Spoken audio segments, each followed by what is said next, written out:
And here come the Dawn Treader rumors. It's really amazing just how much, I didn't realize it until recently, just how much about Dawn Treader we really know. Or all the little, not necessarily know, but all the little controversial things that have come out.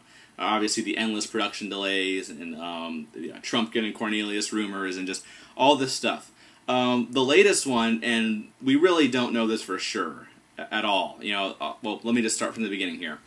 At the third floor is the company that's doing the pre-visualization for Voyage of the Dawn Treader. You can see some of their work actually on the Prince Caspian DVD on disc 2. At the end, they show some Dawn Treader previs. They posted something on their website that talks about them doing battles above and below the water. And for some, let me say right off the bat here that what do they really? We have to make sure we're using this. We agree on the terms here. What is a battle? I mean, maybe this company, for some reason, considers the Sea Serpent to be a battle. I wouldn't consider that to be a battle. I mean, maybe... So what is a battle? I always... The traditional sense of the word, certainly as we use it on NarniWeb, we think of Battle of Baruna, the Pelennor Field, Helm's Deep. We think of these giant thousands of characters, and that's what I would tend to think of, too, charging at each other. Maybe, I mean, the third floor, keep in mind this website, they're trying to promote themselves. They're trying to say, oh, look at what we've done.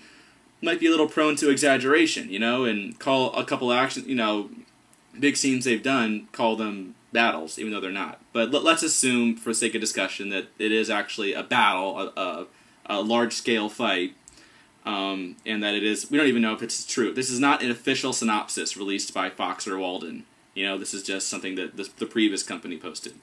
So it may not even be true at all. Take it with a few gallons of salt, okay? But, assuming it's true, for some reason, everyone freaked out about the idea of an underwater battle. And first off, my first reaction was battles? Battles in Dawn Treader? Come on, thousands of characters charging is what I'm picturing. You'd have to make all kinds of changes to do that. Like, what are you doing here? But as far as what concerns me more, above or below the water, I'd be more concerned about above the water. Like, where the heck are they going to have a battle above the water? Is Caspian going to charge in with an army or something and free the Lone Island slaves, perhaps something like that? When the whole cool thing about that is how Caspian manages to do it without raising a sword a single time. That's there's a little humor in that actually in the book. That would ruin it. As far as below the water, my reaction was, oh, it's maybe the sea serpent thing, or maybe something with the sea people, which is what there's another little thing that looks like that's probably what it's going to be if this is true. Now, the idea of having the sea people attack the Dawn Treader doesn't really seem like that big of a change to me. Now, I'm concerned about it for another reason that I'll get to in a second.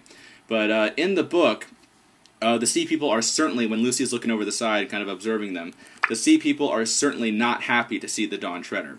The king actually waves his spear at the Dawn Treader, and that's what causes Reepicheep to jump into the water, and that's when he realizes the water's sweet, and they know they're getting near the world's end. But, so the idea of having the Mer people attack the Dawn Treader is not really that big of a change. The problem is, what does that tell us about their vision of Dawn Treader? The fact that they're taking this scene and making it into a big battle scene. The point of this scene in the book is that it, aside from coming up with a way for Reepicheep to jump into the water, which is kind of probably what Lewis was trying to do, but the whole sea people thing, what it does, I think, is it adds to that whole magic of visiting places where human eye has seen before. There's just something really cool about that. Like, it's almost like going to another planet and like, oh my gosh, no other human has stepped here before. I just get chills just thinking about that. That's really what the sea people represent to me. So the fact that the sea people attack the Dawn Treader, not that big of a change on paper when you really read the book. That might happen. That's not that big of a deal. But what does that tell us? That they took that scene that represents the magic of visiting places that no human has ever been before, even seen before. And the book talks about how like the sea people had never even seen a ship before. And they've changed that into an action scene. What does that tell us about what they think about Dawn Treader? What kind of movie they're trying to make? Dawn Treader should be an adventure film, not an action film. And there's another reason, actually, like just apart from the books, why as a film, I think they have a really big opportunity here to do something different. And this is actually something I've been kind of thinking about a lot lately because of another fandom of mine, Watchmen.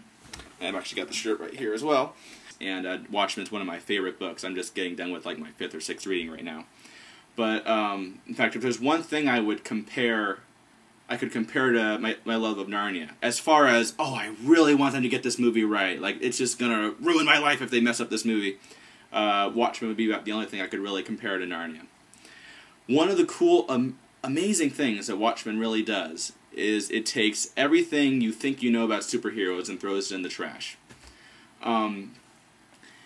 It's like, if you say, well, I tell people all the time about Watchmen, and they go, well, I don't really like superheroes. Like, well, then you'll probably like Watchmen, because we just make these assumptions about superheroes and what they should be, and Watchmen says, well, why? Why do you have to do that? I was just having a conversation with an Narnia lover where we were talking about adding action scenes to Dawn Treader, and we sort of came to the conclusion, like, why is there this assumption that fantasy films have to have action in them? Like, think about that for a second. Why? If you think fantasy, why do we automatically think action? I guess it's because, I mean, the reason for it is probably, you know, Lord of the Rings and Star Wars are very action-packed films. They also happen to be fantasy. But why? What is it about the fact that it's set in another world? What does that have to do with, why does that automatically dictate an action scene? I can't think of a single reason. Narnia has the opportunity to do for, this might sound like an exaggeration, but basically do for fantasy films, or children's fantasy films at least, what the Watchmen movie hopefully is going to do for superhero films. Just completely break the mold, finally do something different. I'm tired of the same old blah blah blah. Like, I feel like I know what's going to happen in every fantasy film I see. Like, Prince Caspian, it really wasn't anything more, like, what was different about Prince Caspian? Oh, that the kids go to another world, and they're heroes there, and there's epic battles. Typical fantasy film. Which, you know, that's kind of what they had to do. That's just, you read the book, that's just kind of what it turned out to be, cinematically, for the most part. With Voyage of the Dawn Treader and the rest of the Narnia series, we have the opportunity to question that. Like, why can't these be more adventure stories? Quest stories? The magic of going into another world? Why do we have to be action-packed? And with Dawn Treader, there's a big opportunity to do something maybe even revolutionary. Break that mold. That's what the potential I see in Dawn Treader and the rest of the series. So my overall thoughts on this underwater battle, they're calling it. First off, this might be nothing. Maybe they just consider the sea serpent thing to be an underwater battle. Maybe there's a big scene where they just do more with trying to rescue Reepicheep after he jumps in. But the fact that they have a battle with the sea people, if it's true, not that big of a change if you really read the book, but what does this tell us about their overall vision? I would actually be a lot more concerned about battles above the water, you know? Although I'll admit the underwater thing seems kind of, oh, they're trying really hard, big summer action movie, blah, blah, even though it's not really going to be released in summer, we hope. So that's my feelings there. Dawn Treader, the fear/excitement of the unknown is an important part of it. It's a quest, adventure, story about self-discovery. It's not an action film. Let's not take a very different, interesting story and turn it into something you've seen before. Let's try to do something different.